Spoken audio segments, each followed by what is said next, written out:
Hola, buenas tardes. Les hablo desde el estudio de grabación de la Universidad Industrial de Santander. Muchas gracias a la doctora Susan Campos por esta invitación y también a la organización del IARTE por estas importantes jornadas de investigación. Doy inicio. Durante mi exposición destacaré que el acto de componer para el paisaje sonoro no implica necesariamente una sensibilidad intrínseca hacia los entornos acústicos. Con frecuencia se asocia el concepto de paisaje sonoro con una práctica estética vinculada a la contemplación de la naturaleza. Sin embargo, cabe plantear una primera interrogante. ¿Cómo transformar esta práctica artística en un ejercicio de escucha sensible? Sensible no solo a los fenómenos acústicos en sí, sino también a lo que nos rodea en un sentido amplio. En este marco, resulta pertinente cuestionar cómo puede la composición contribuir a asumir una postura menos extractivista y más orientada al diálogo con aquello que exploramos a través de nuestra escucha. Antiguamente la composición musical se concebía como el acto de poner con, es decir, la disposición y colocación de un elemento junto a otro. Esta noción inicial subraya el carácter constructivo y relacional de la práctica compositiva.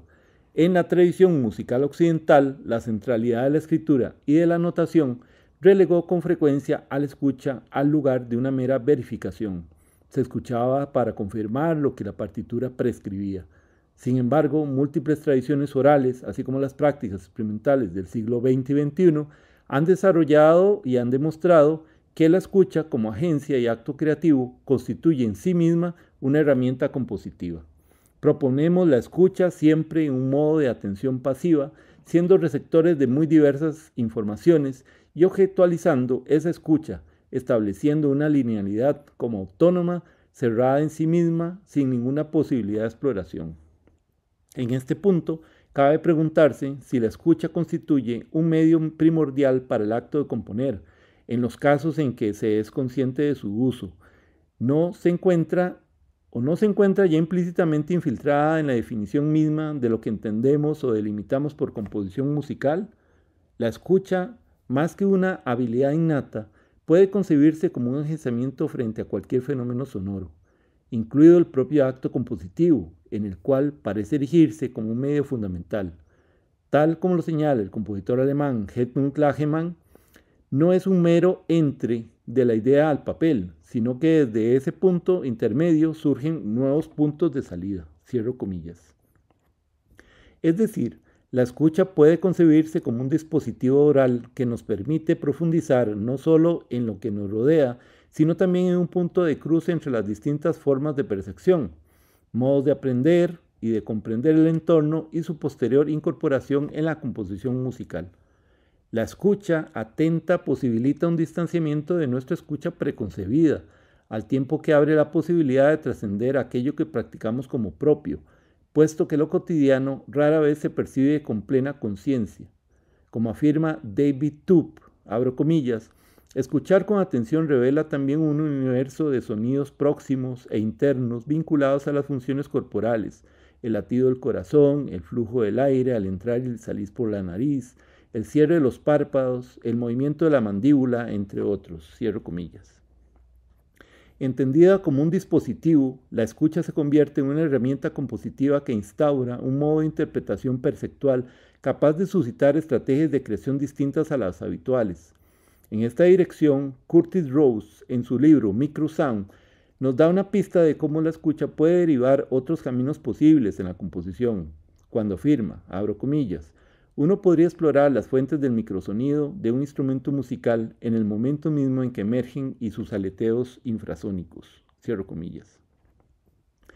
Lo que nos rodea no solo moldea nuestra escucha, sino que también nos sitúa en una posición de interpretación múltiple, en la cual los senderos posibles de percepción pueden convertirse en las vías de comprensión del fenómeno sonoro, más allá de su consideración como mero objeto de estudio o disección.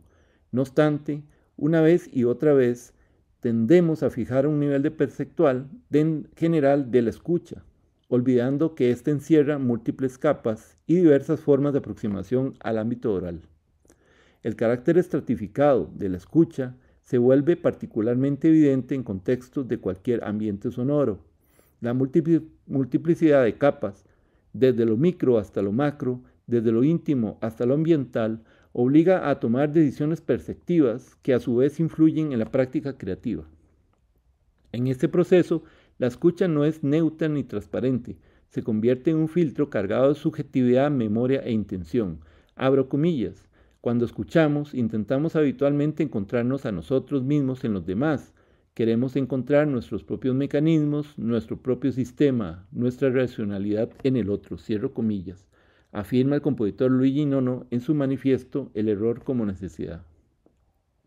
En 1990, el teórico canadiense Albert Bregman propone el concepto de análisis de la escena auditiva, ASA, mediante el cual desarrolla los aportes de la teoría de la Gestalt aplicados a la percepción.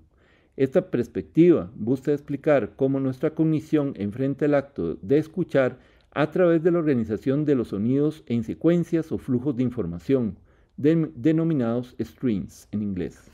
Al respecto, Bregman afirma, abro comillas, cuando dos o más fuentes sonoras se dan al mismo tiempo, el sistema auditivo del oyente se enfrenta con el problema de saber qué partes del sonido deberían ser agrupados o tratados como fragmentos de una misma fuente. Cierro comillas. De allí que la complejidad del acto de componer resulte profundamente imbricada. Incorporar la escucha como eje de la práctica implica reconocer que la composición misma constituye otra forma de escucha. Una escucha interna que puede desplegarse desde el propio acto del oír y no únicamente como una serie de decisiones aisladas y desligadas de dicho proceso. Esta perspectiva nos confronta con la necesidad de repensar qué entendemos por composición. Escuchar como compositora o compositor implica un acto de traducción constante, de lo exterior hacia lo interior, de lo individual hacia lo colectivo, de lo inadmisible hacia lo articulado. En este movimiento, la creación musical ya no se concibe únicamente como el resultado de organizar elementos sonoros, sino como la construcción de un espacio donde la percepción, memoria y sensibilidad confluyen. Al aproximarnos a la composición vinculada con el paisaje sonoro, resulta relevante considerar la propuesta del Círculo de Estudios contra el Soundscape, coordinado y gestionado por la investigadora Rosana Lara. En su fanzine, este colectivo plantea una afirmación disruptiva en torno a la escucha y la composición, al señalar en su primer párrafo el paradigma de la escucha, la comprensión del sonido como un fenómeno en sí mismo, así como la aproximación a la tecnología que media las grabaciones de campo y la idea de un paisaje sonoro, entre comillas, ante los ojos, ante los oídos, sigue fundado en la división cultura-naturaleza, y en una episteme antropocéntrica y marcadamente eurocéntrica. El valor de la crítica del colectivo radica precisamente en abrir una grieta en la aparente neutralidad del concepto del soundscape. Si escuchar es siempre una práctica situada, entonces también lo es componer. De ahí que resulte necesario interrogar la genealogía de nuestros marcos conceptuales y explorar nuevas formas de pensar la creación sonora más allá de la lógica de la representación fiel de un paisaje. En lugar de asumir que la tarea del compositor o compositora consiste únicamente en reflejar el entorno, se abre la posibilidad de concebir la composición como una práctica crítica capaz de problematizar las relaciones que mantenemos con los espacios acústicos y con las tecnologías que los median.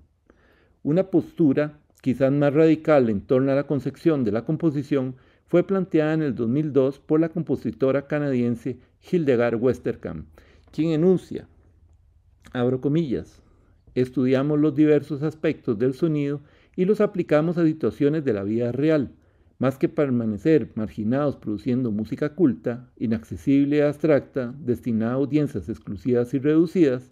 Concebimos al compositor como un contribuyente valioso en el manejo de los asuntos del paisaje sonoro. Los compositores podrían convertirse en los arquitectos sonoros o diseñadores acústicos, socialmente conscientes de nuestras ciudades, edificios y pueblos. Cierro comillas. En este punto se vuelve pertinente enlazar la crítica del círculo contra el soundscape con propuestas como la de Hildegard Westerkamp, quien replantea radicalmente el papel del compositor en relación con el paisaje sonoro. Su visión no solo amplía el campo de acción hacia un compromiso social y ecológico, sino que también resuena con la necesidad de replantear los vínculos entre sonido, cultura y entorno. Así, mientras el colectivo enfatiza la necesidad de desmontar las herencias eurocéntricas y antropocéntricas, Westerkamp propone una praxis compositiva orientada hacia la intervención consciente en la construcción de espacios acústicos, posicionando al compositor como un agente activo en el diseño sonoro de la vida cotidiana. Finalizo esta pequeña ponencia con el pensamiento del compositor teórico Makis Solomos, que afirma: el sonido, abro comillas, el sonido es lo que nos conecta con nuestro entorno, tanto auditivo como no auditivo, y con el mundo. Habitamos el sonido, así como habitamos la tierra. Nuestro cerebro no es un sistema de procesamiento de información, y el sonido no es el objeto de dicho procesamiento. Cierro comillas. Muchas gracias.